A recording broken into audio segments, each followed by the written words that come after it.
A great evening. You are here at Couples Camping. It's a fine Sunday evening. And what would it be without these conversations? Welcome once again. You are with Zion and Dee and the amazing Biamugishas. Yeah. We are missing the awesome Bellows in the house, but I want to send a shout out to them. Today is their honeyversary. Oh, nice. So happy honeyversary. Anniversary. And they are coming from a couples retreat. It's 24 years, right? 24. Yeah. 24, not 23. Nice. 23. 23 years. Yes. 23 years is quite something, yeah? Someone 33 years is in getting married marriage, now at 23. True. But we celebrate you guys. Thank you so much for the work you do to impact couples and ensuring that we are well informed. We shall miss you on the show, but hey, celebrate, enjoy, and come back refreshed. As for now, those of us who are here, we are still dealing with the issue of conflict. And last weekend, we started it off with an amazing introduction, just talking about conflict within marriages. Now, I want to kick today off with a story, a short story, if you allow me. So, think of the early traditional African setting, and this woman comes to the elder and says, "Elder, I don't know, but my marriage is not working. My husband is hostile. He does not seem to appreciate me anymore. We are always in this argument. We argue about everything, and things are falling apart. Help me. Help me." And so the elder says, "I have some medicine for you." And so he wraps a couple of twigs, like small twigs of leaves. And he's like, "This is a special medicine. It works in the due course of conflict. The next time you have a conflict, I want you to pluck this leaf, And true. put it in your mouth, and just chew on it. Chew on it until, if you finish it before you're finishing, don't even open your mouth because it will expire. So do not. Just chew it." And so she did that. Wow. And by the time all the twigs were finished, she came home and she's like, "Oh my God, do you have more of this medicine? Because I have people that can use this medicine. It works. I guarantee you, we now have a happy home. Everything is just, what's the name of this medicine?" I'm sure you catch the drift. Yeah. Now, again, this can be interpolated. It's not to say that, People come looking for you for that. yeah, it could have been the man, it could have been the woman. Yeah. But the whole point being, as long as one of you choose on that medicine, there'll be peace in the home. That's true. And so today we're going to talk about holding your tongue. Holding your tongue. Some people are even already giving me the look of, Bombastic Would side they- eye. Bombastic side eye. which language are you speaking? Yeah. It's almost like I'm muted, or my network is not on. We feel attacked. I feel attacked by the looks. But yes, we're going to talk about holding the tongue, and just even picking up from this story. Maybe I can just start by just asking anyone here who can remember a time when they held their tongue and there was some kind of, it worked. You held your tongue and it worked. If you can remember a story just around that, maybe just go ahead and share it. I can start. Good evening, our listener. Very happy to be here on such a day. It's quite cool, but out there it's quite it's a good set, evening set. So one story that I remember was recent, where I really held my tongue, but You let it go. I let it go somewhere else. You swallowed it. Oh gosh. I swallowed, like, you know how you hold your tongue and you're like, I can't wait to leave this place. And You know, it release was it. someone of authority, and you know, people were around, and they didn't have like a full story of everything, so you cannot defend yourself, neither can you attack. So it was the longest time of my life to hold my tongue. Yeah, but of course, there's holding the tongue, but then there's also the actions that were speaking. So the person, after throwing all those things, she was like, "Be cheerful." You know, like, don't be gloomy. You're like, you don't want my you know, I'm tongue like, to just cheer right leave now. me alone. Yeah. And I go, but I held my tongue, but after it just blasted somewhere You went off in another place. in another place. Yes, yeah. So it's quite an interesting. It's quite an interesting situation if you know that you were actually outrightly right, that So- you were supposed to speak. Yeah. So what did this show you? I mean, as you as Esther, what did this show you about yourself? The fact that you held your tongue, as forced as it was, but then you actually held your tongue. Did it in any way show you that I actually have capacity to hold my tongue? This is actually doable. Or like, what did it reveal about you? So it revealed that I actually hold a lot of, what do you call it, anger. Unresolved. Unresolved anger. It's not like I'm an angry person, but something. I wonder who was something angered was you. supposed to, come out. Yeah. So I just it took me into retrospective. No, sorry, introspective. So I had to like even pray, because it was like, when you lie that I've done something. Yeah. There are two things that really make me angry. When you lie that I've done something and I know that I have not, there's that justification. Exactly. Now, injustice just does not sit well with me. It is so bad. It's really, really bad. So I think it was that I felt like I was not treated well, but it helped me hold back. But you also think, you go back and think, and you're like, okay, this thing happened. But the only issue that I have is probably the unresolved stuff. So you go in your mind. You go in your mind and you keep playing and playing and playing this and playing that. And playing that. You answer yourself. You conclude.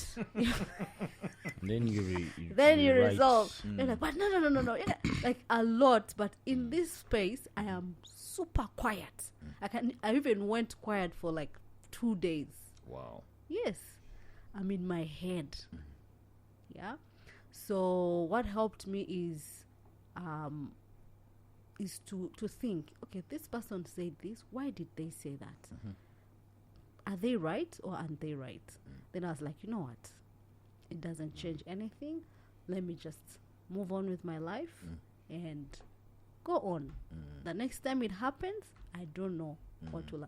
But I feel like the silence also hits the. I feel it hits the other person to also think about what they did. Yeah, even if they don't come and say it. Yeah. Yeah. So is it? Have you ever done it just to get the other person to think? No. I've never. Like, I'm not the kind of person. To be honest, Not you. I am not that kind of. Like, I will be mad, and the next day we are okay. Yeah. But if it's injustice, if it's injustice, I take it to another level. The tongue must move. Yeah, I think I'm very. I'm very. I think I came to learn that my values are justice, integrity, and honesty. Yeah. I just got to know it like recently, because when it's I don't know who you are, or where you're from, what color you are.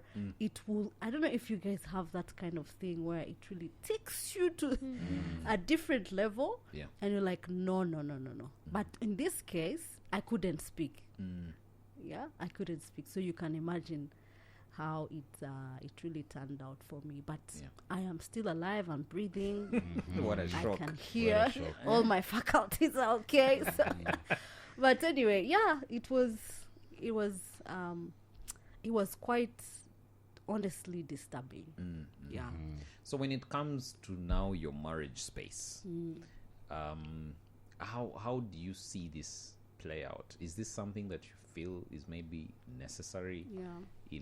in a marriage? Yeah. Should you learn how to hold your tongue? Is this Yeah. something that even has a space? I would say that would depend when you hold your tongue. Because there are certain situations where, like, if I keep quiet, it's going to go in a really different way. Like, you have that intuition. I don't know if you people get it too, like that discernment. But sometimes it's actually good to just keep quiet. Say, you know what? Just go on with your whatever. There's a saying that made sense to me. They say, choose your battles. I never understood it. Yeah. Like, why would you choose battles? Why make that choice? Why are you making a choice to choose battles? So it clicked in my head. I'm like, oh, this is what it means. So there are situations or there are disagreements or issues where you have to actually hold your tongue. Yeah. Because the tongue can, sometimes you also feel you're going to say a word that is going to disturb someone's mind, even if they go to the grave. You understand? Has there been a scenario like that comes to mind where you felt, now here, if I do not hold my tongue, things will just take the wrong turn, and A scenario. I think I'd better just hold it right here, and I don't remember any. none comes to mind. None comes to It mind. has not been that often. No. As long as it does not touch these three values. Yeah. Maybe she has not been If holding they her touch the tongue. three, if they touch the three values, I will remember it. Yeah. Yeah. I don't know if people understand what I'm saying, Yeah. but I will remember it. Other things, I don't really go into the nitty gritties of everything. Yeah, we have this issue to discuss. Yes, I don't even honestly. I don't keep grudges.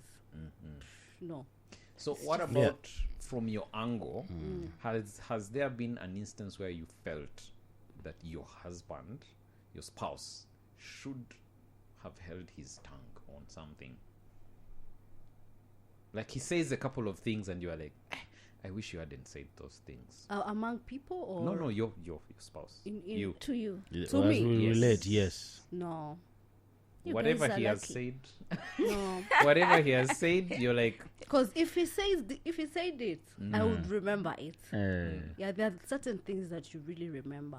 okay. And I don't know. I don't really remember anything. Why I'm saying you guys are lucky for For us. I'm the one who usually doesn't have a sieve, and so I believe if you asked Zion that question, he would have an answer for you. Yes, I because think you should ask it. You should ask Yeah, him. maybe Zion will tell Yeah, us. maybe he both Yeah. both No, Zion and Rodney. Maybe. Yeah. No, I wanted to hear from your perspective because see, you're the one who it doesn't come easy. So sometimes it's good to hear it from the other side. But we're going to be right back. Let's take a short break. Okay. We've just been talking about some tsunamis in the house. About how for some people it's either black or it's white. There are no grays. No.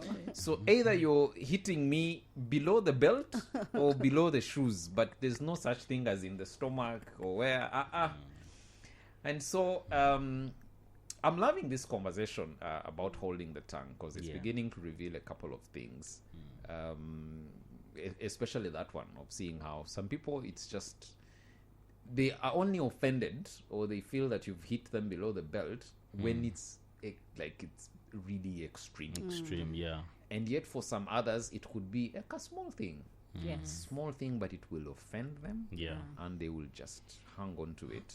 I think it goes down to knowing your partner, because then you know how far can they take your bluntness, if I could call it that those words that can really hurt someone. Yeah. Then you know how to balance it and deliver your message in a way that won't really cause that kind of damage that will be difficult for you to come back from.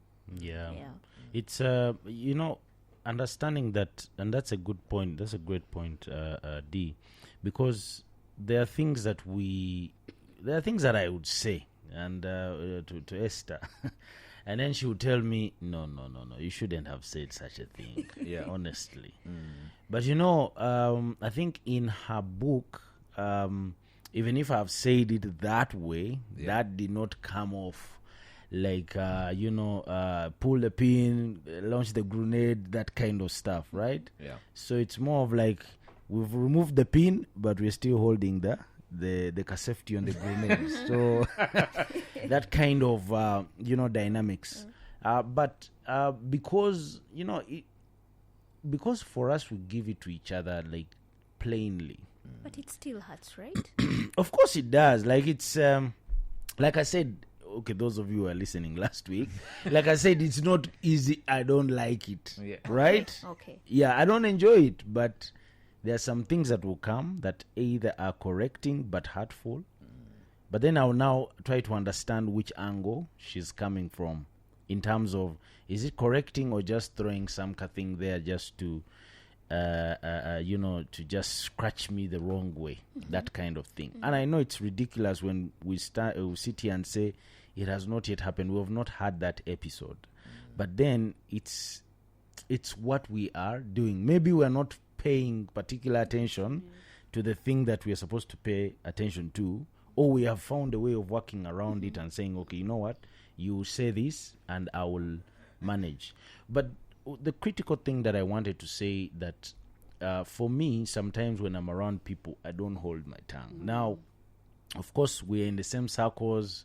We go to we have the same friends, attend the same parties. Sometimes I can say a very bad joke, like really bad. And Esther will look at me and tell, later, when we are about to go home, you say, no, that thing you said, no, you shouldn't have said that. You should have held your tongue. So she kind of like empathizes because of her justice and, nature. She empathizes with those people. Me, I don't do those things to her because I know, we'll go off the handle. But now in other settings, I could say it and it doesn't come off nice, and she will definitely rebuke me, correct me. Obviously, I don't like her correcting me when I didn't say them to her. I said it to other people. And so those are the dynamics. But one particular thing I think I remember saying that I felt I should have held my tongue is, I think there was a time when we were at home, not long ago. I said something to you, and I won't say what it was, listener, just so you know. But then, she walked towards the kitchen and said, "You know what? You said something. I didn't like the way you said it. Yeah, I didn't like it at all. Actually, you should apologize." In other words, you should have held your tongue. Like, hold your tongue, my friend. That was not good. Didn't come off well. Yeah. But you see, because we are in that immediate action, causing a reaction. Sometimes we deal with that. We deal with it immediately, and then it goes, and then we are back into the lovey-dovey's, and you don't remember. Yeah, those kind of things. So now there's also a difference between holding your tongue and saying the right thing, because sometimes it could be just say nothing. Hold your tongue and don't speak. In fact, in a space like this, I don't even want you to say anything. Just hold it. So you come and you're trying to make things nice, and so knowing that this is a time for me to just hold just my tongue. But then there's also another time where you know you've said the wrong thing. So you probably should have held your tongue, thought through, and then said the right thing. So now the question is, how do you know when it's the right time to just shush? Just don't say a thing. Wow. And when it is the right time for you to hold, rethink, calibrate, put yourself in the right mind, and then say the right thing. Yeah, I so don't know what let me say something to that effect. I think you highlight something very critical. So it's not about saying the wrong, right? But also understanding that this person has come in this set of mood, and so you have to hold your tongue. You get what I mean? Yes. And most times our spouses, for us guys, the ladies want to give us everything, you know, and they don't even want to hear your piece of advice. They are like, why are you even advising? Like, it becomes a source of conflict. Yeah. And so there's this particular day. So I know now the settings. Yeah, I know the settings. So Yeah. we have another room, you know, like a place where A questioning room. it's not a questioning room, it's like a changing room kind of. So you come home, we change there and all that. When Esther finds me in that room and she starts telling me what has happened, I know that I have to hold my tongue. There is no room for advice. There's no room. Let me go put this thing there, or Yeah. you get what I mean. Like there's no room for that. Yeah. As she sits me down, she's telling me this. So I'm just there looking at her, going back and forth. Now in my head, I'm thinking, should I advise? Should I just say yes, no? I just look at her and I talk. And surprisingly, I think it's therapy. For you to hold your tongue on certain matters, Yeah. and not to say, not to have answers all the time. Like senior brother Kajenza out there usually says, you know, ask leading questions. You know, so I ask her, and so if what you're saying is right, there's been those moments where you just sit and know, and when the setup is right, you know that is the time you need to hold your tongue and just listen. Yeah.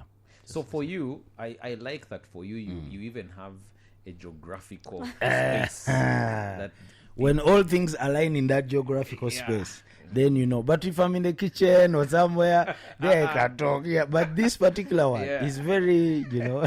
you have coordinates. Yes, we have coordinates. When we meet in that area, X marks the spot. someone has to keep quiet. Yeah. I think that's wisdom. That's because for some people it will come off anywhere at any time at any point. But I think I also I got to learn that at a very late stage Okay. of how no matter how tempting it is, because for us men, you see a woman will come to you and ask you, I don't know what to do about this. What should I tell him? What do you think? Should I now you for every question an answer is coming It's up. coming, yes. But she doesn't and want it's fast, that fast. answer. she's just Processing. like just Yeah. processing by asking you questions. And stupid you start thinking, no, see now you go and it's like, look at this. Yes, and actually, there's a book I read, you know. They can slap you in the face. Yeah. Not physically, Okay. but yeah, I think that is wisdom that in my case came with time. After messing up so many times and understanding, oh my God, she's not looking for an answer. She's just letting it. She's thinking. She's thinking and just wondering, and all she needs is someone to either think Yes. with her along as she's thinking. Don't divert. Just let her lead the thought process. And as you also mentioned, as Kagenza said, ask leading questions. Yes. Just stimulate the questioning of herself, Yes. which is something that I've found that can come with time Okay. or with wisdom. Yeah. You know, like maybe you are seated here on this show and you've just heard this and the light bulb has clicked. You're like, okay, I think sometimes there is a certain set of questions when they follow each other. I should now be quiet. Yes. I should be quiet because Yeah. the last time this sequence came and I interrupted, I got the You fire. got the fire. Yeah. But yeah, D, you were going to say something. No, I was just going to share mine, where I remember holding my tongue. We were having an argument. And so it's rare for Zion for his voice to be a bit, elevated when he's usually the zen one, even when things are heated. And so this one time, he was going off. I looked at him, I was boiling. You know when you feel everything on the inside of you wants to fight back? You also want to say something. Something told me, you know what, this is not the right time. Guys, it was so hard. It was the first time I held my tongue. I could say when we are having an argument, because usually it's back and forth. To the point that I had to hold myself, hold my hands under the table, because I was Sit on your hands, I was yeah? itching to say something, but I just knew, everything inside of me knew it's not the time. I held myself. I don't remember hearing him. All I know was just trying to calm myself not to speak. It was that bad. Yeah, It was that bad. Yeah. I had to just make sure I'm calm, and I focused on me not speaking Yeah. rather Not than hearing hearing, him. yeah. Because I felt that if I opened my mouth, this was going to go in a very bad place. Yeah. And so by the time the conversation was done, or by the time he finished speaking, guys, I felt this much relief of thank you for not speaking. And it ended there. He walked off, I walked off. Wow. But the idea of, even when everything on the inside of you wants you to speak, but when you read your partner, especially when you know that that's not usually how they handle conflict, and now you just tone down and let them share what they think or how they feel. For me, I think that was a big lesson. And since then, it became a bit more easier. Yeah. Like now I'm able to, I think some of these things, the more you do it, Yeah. you keep getting better and better at it. You're even able to catch yourself. You're about to speak, but you're like, let the person finish. For me, that has helped a lot, because before I used to interrupt him a lot when he's speaking. But now, because since that day, guys, I've never had another incident of holding my hand myself, but at least it helped me start on that journey of, being able to, whenever I feel like I want to speak, I'm like, no, let him finish, and then you'll have your turn to speak. Yeah. Yeah. I like where this is heading because number one, understanding, reading the room and knowing this is not the time to speak. Some people have developed coordinates, and when it's in a space X, like that's it. Don't even. I didn't know about that. Yeah, don't even dare raise nothing. Just focus. We are in space X. This is where she does her reading. Yep. But then there's another point of just knowing the techniques you can use to help you hold your tongue. Yeah. And for D, she holds herself. She holds herself like this, and I hope her Sit on tongue her also hands. ends up into that stronghold. Let's take a short commercial break, and we'll be right back. Don't touch that dial. Yes, and we are back after a nice coffee break. All right. I hope you guys enjoyed Yeah. the brew of that, the smell of that coffee, We just held our tongues. especially when it's absent. Oh, you held you held your nose. Wow. Think of- Yes. So now I have an interesting one to look at. Moments when you regret having held your tongue. Now, for those who don't normally hold their tongues, I don't know, maybe this might not apply. You're like, Yeah. held my tongue when? How? Wait. But yeah, maybe we'll take this off from Rodney. When you look at, especially starting in the marriage space, a time when you held your tongue and let her roll and roll and roll and roll, and later on you're like, but what I'm facing right now is a consequence of having held my tongue. Had I spoken, this should not be happening right now. We should not be in this space. And you felt the regret of having held your tongue. Yeah. Yeah, it's interesting that at the moment you like I can't really like look at that particular moment where I also went guns blazing, all in Go into SpaceX. Yes, SpaceX. But I think we hadn't yet gotten into SpaceX and stuff like that. But I think it was one particular thing that we were dealing with. And so I was confronted by the whole issue. And so being confronted about the issue, I felt like like it was not really cool, at that moment. So this particular thing was, like sometimes you get funds and then you spend them, right? And most couples out there have struggled with this, and that has caused the other partner to go off the handle and just give it to you, For eating that money. Yeah, for eating that money and not accounting for that money and stuff like that. So for me, I'm very the way I deal with cash is very interesting. So if I have this pool of cash and have that pool of cash, so whatever is closer to me is what I You use. swim in that. Okay. And then I make my accountability. Okay. Yeah. I do my writings on my phone. I maybe take a sticky note here, there, because I know I've taken from here. I will pull from that side, and there's other account where I'll get. You know how to balance the boat. I know how to balance the boat. Why? Because all the money is in my scope. Yes. I see it. I know I know how to move the chips.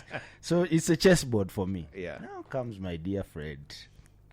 I think for Who her, has not played chess? she has not played chess in her entire life. Only netball. Okay. You just see the nini. And volleyball. The And net is volleyball. there, The shoot. net is there, shoot. No, here, go here, come, use strategy. So one day she went off the tongue. The tongue went off, but hey, this, why? And in my head, like I got stuck. I was like, what should I do? How do I explain? How do I explain the myself? chessboard? Because this is how I do. This is how I thrive. Yes, yes. I have guys out there. You understand what I'm talking? Even in here. Even in here, you guys understand what I'm talking about, right? Yeah, yes, we There's do. some Kamane we are waiting for, Yes, okay? yeah. And then there's some Kamane we have got. There's some Kamane we have. You get what I mean? Yeah.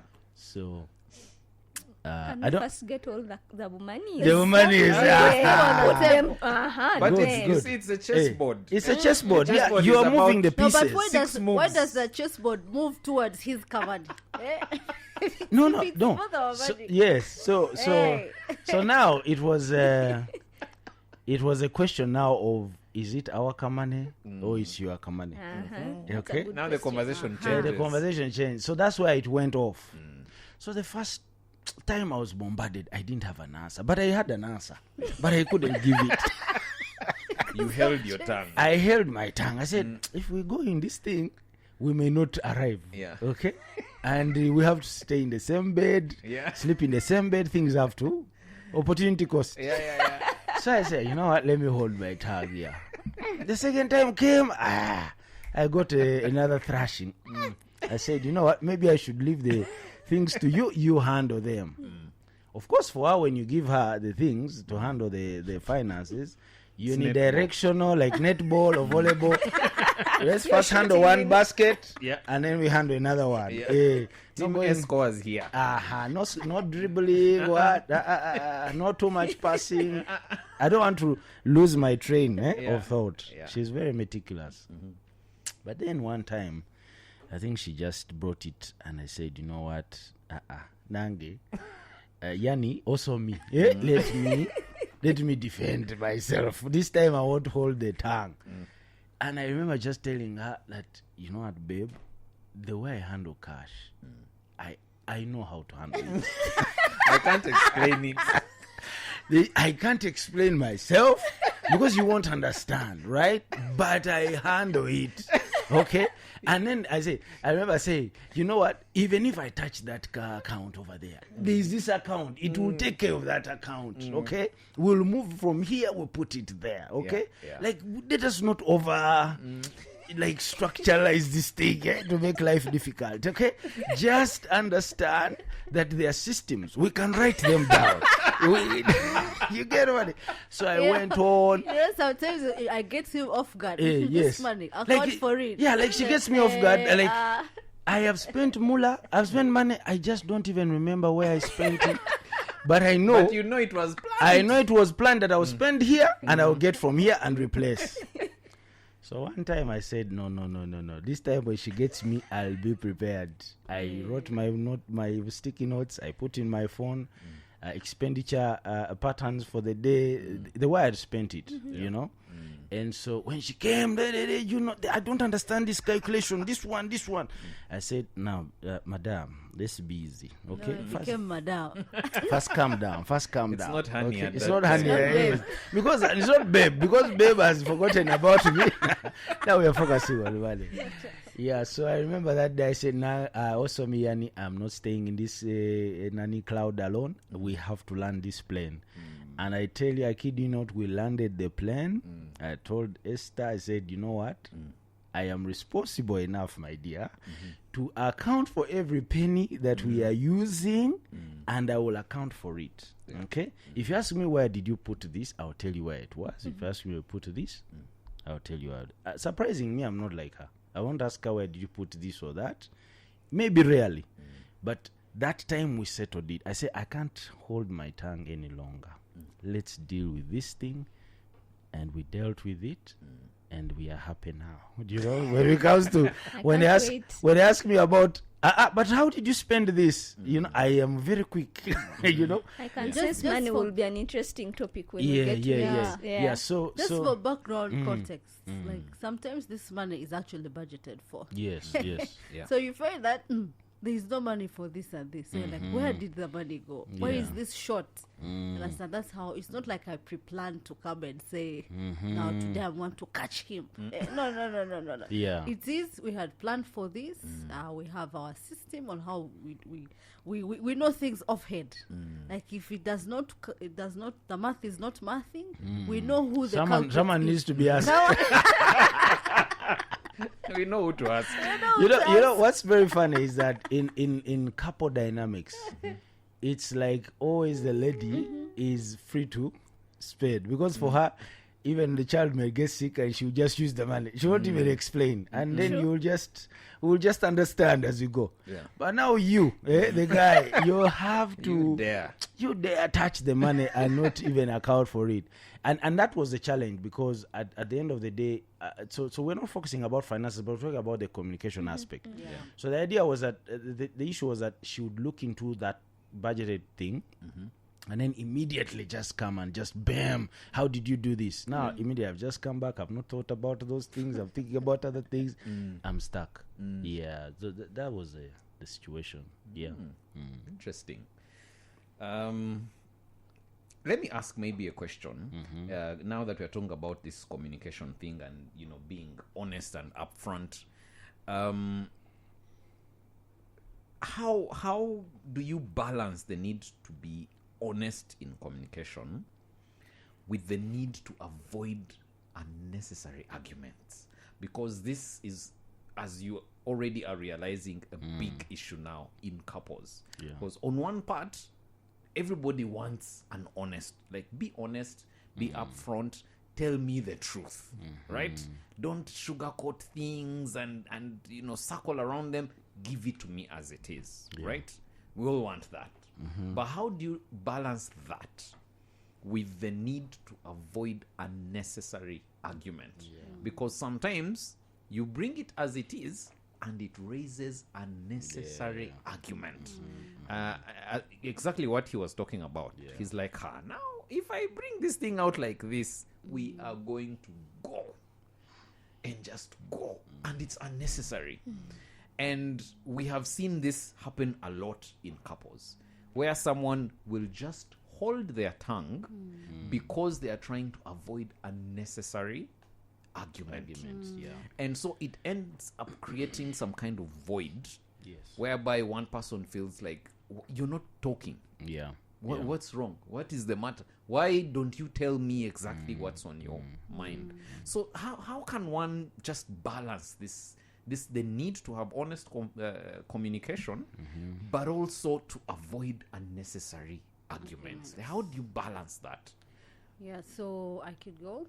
First of all, is to know yourself, like self-awareness. You see why is it always me, starting a fight or trying to justify myself and all.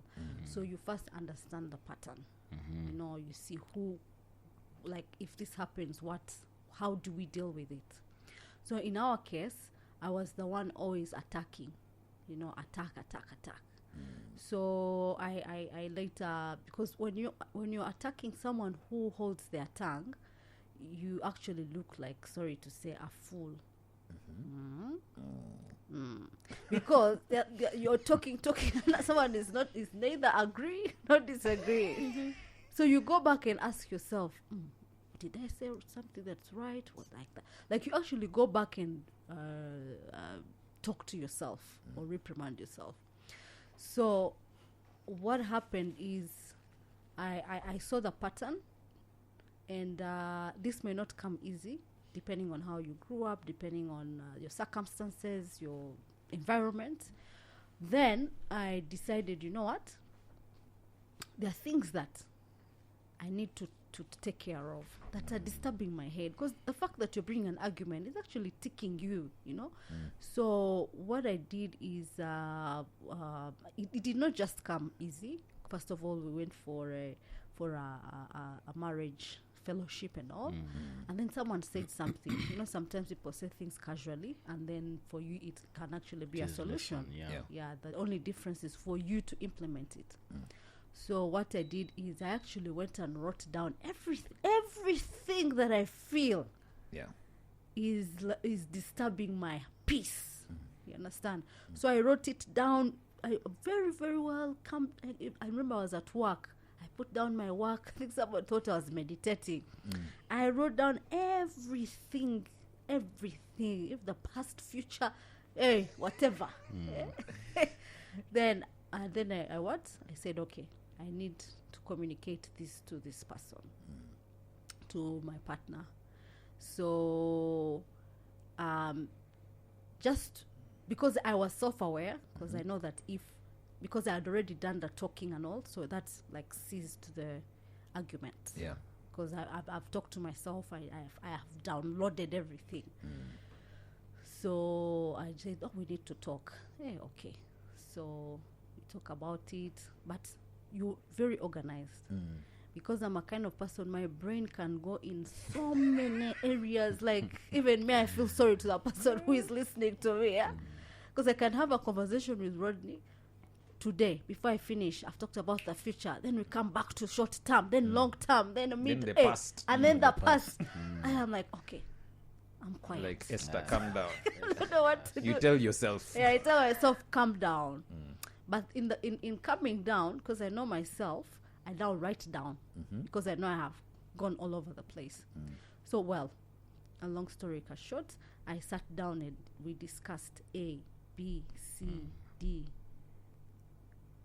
And then, to be honest, that's when I saw the real feelings of Rodney. And I really appreciated it. When he tells me, you know what? You really don't, like, you when you said this, when you did this, when you did that, this what you said was really hurtful. Really, like, that's when I felt like, this is... we're making progress. We're making progress. You understand? Yeah. So I came in peace, no argument, no nothing. So that is how I think I've come to deal with it. Yeah.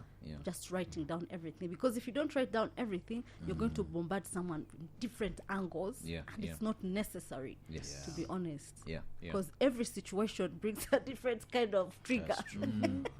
Yeah. So that's how I think I can think about it. Yeah. Okay, that's an interesting one.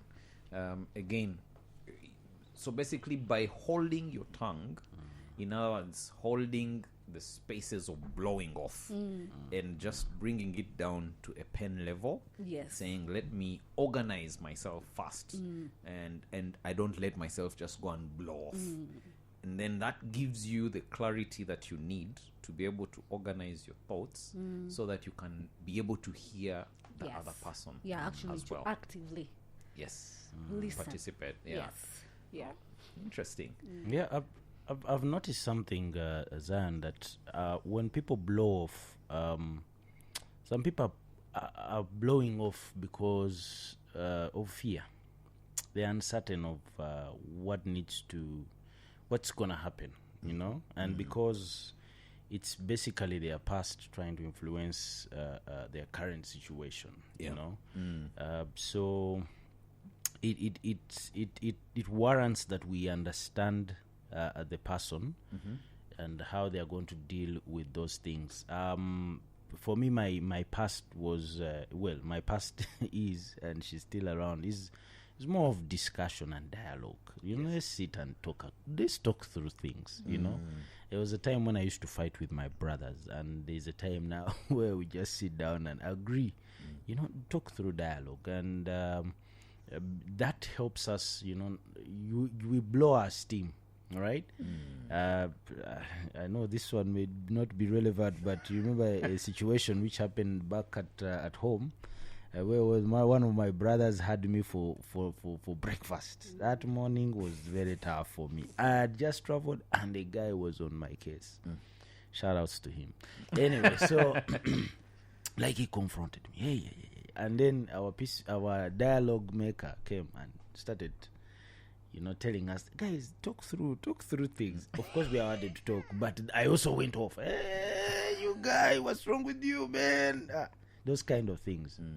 But we, then the conversation toned down, and then we entered what we understood best.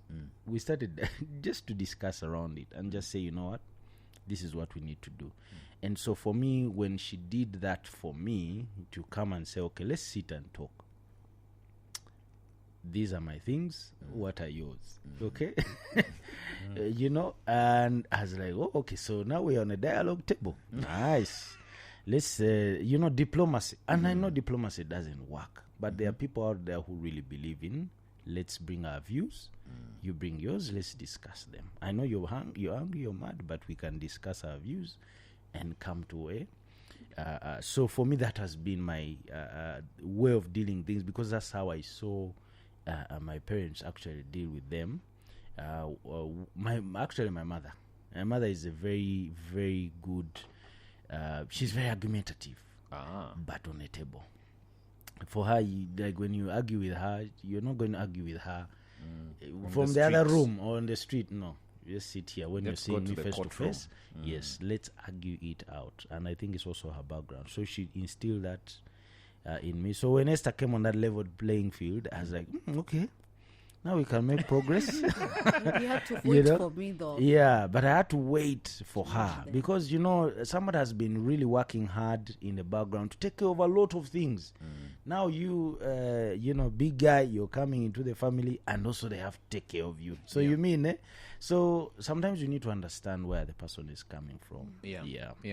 I think for me, what has really helped be able to strike that balance is trying to minimize the times that I speak when I'm mad, because when emotions take over, then it's like logic and every sensible thing goes out of the window, and you will speak from an emotional point of view, and it's through that that I would not be able to get through to him. And so calming myself down first, taking a minute to breathe, and then approach him from a point of this we need to deal with it, and I'm not attacking him, but I'm addressing an issue, and my emotions are a bit more leveled. They are not so high, because I realize that when I'm very angry or frustrated, I will speak what I think. But when I've calmed down, I might think something, but I'll speak differently. It will come out differently. And over time, I've seen it yield results, because then someone, he feels like I'm treating him like a fellow mature person that has a brain, that has a say, and I'm not just coming at him in an attack mode. Yeah. Interesting. Listener, we've been having a great conversation today about holding the tongue. We started off last week with just looking at conflict, and this is one of those that has been a hot issue in marriages, the ability to hold your tongue. And we have just seen that there are great advantages in just being able to take one step back, think through, and then have a dialogue. This is one of the ways in handling the complexities of communication and conflict resolution in marriage. To resolve the conflicts you have, one of the best things you can learn to do is learn to hold your tongue. It will give you peace. It will bring the other person into that space of peace. So thank you for tuning in, and thank you for spending this evening with us here at Couples Camping. And we hope you enjoyed yourself. Tune in again next week, same time, same place. And we'll be happy to pitch a tent with you and have more conversation about conflict. This has been the Rodney and Esther group or group of marriage companies. And Zion and Dee hosting you to the show today. Bye and have a nice one.